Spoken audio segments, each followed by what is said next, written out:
On the high plateau of Central Africa, in what is now modern Zimbabwe, stand the Matopo Hills.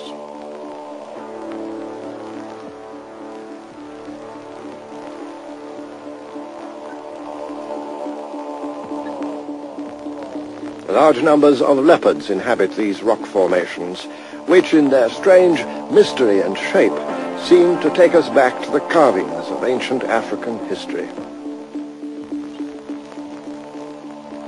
To the people of this region, this unearthly landscape has always been a sacred place, and still is to this day.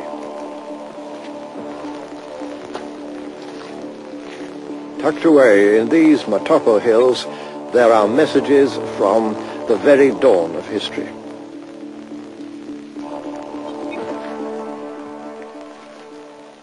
This is the Nswatugi Cave, one of the many rock shelters in the Matopos that were decorated by the people who lived here in ancient times.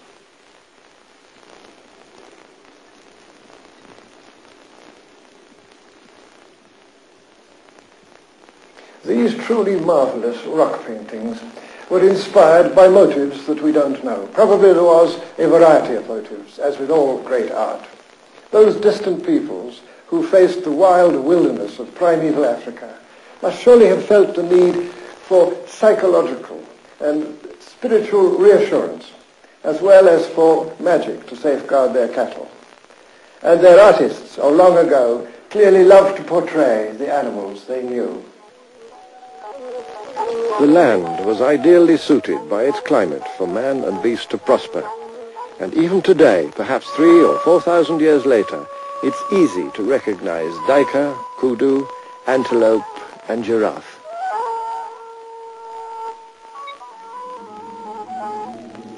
The arid wilderness of the Great Sahara, 3,000 miles to the north, could hardly be in greater contrast. Yet here, in the 1950s, even more surprising evidence was found of early African history.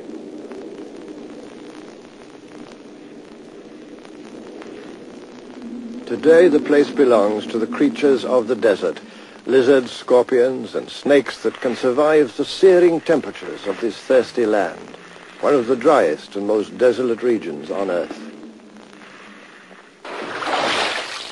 Water is the rarest and most precious commodity. Yet even here it must once have flowed in abundance.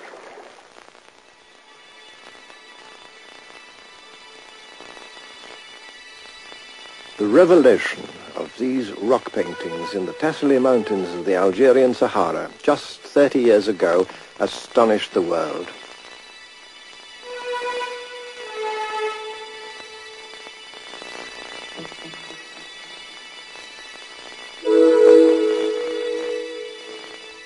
Whole communities of people who were obviously African in origin had created marvelous galleries of ancient art depicting most vividly the life of the Green Sahara as it must once have been. First we see hunting folk and the animals they lived among, the clearest proof that this region of the Sahara long ago teemed with wild game.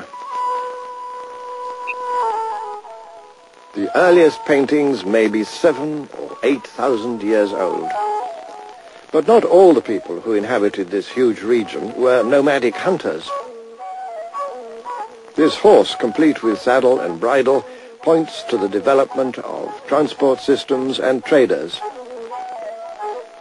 And this ox-drawn plough to the planting and growing of crops.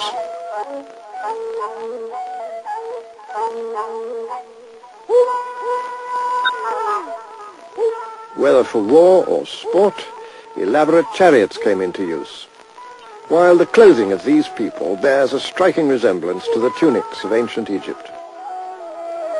The evidence of these paintings suggests a continuous community of peoples living right across the Sahara, from the Atlantic to the valley of the Nile.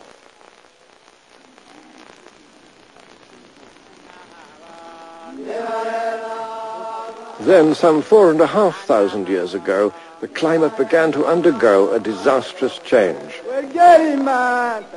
Gradually, the Sahara lost its rainfall its animal life, and finally, its people.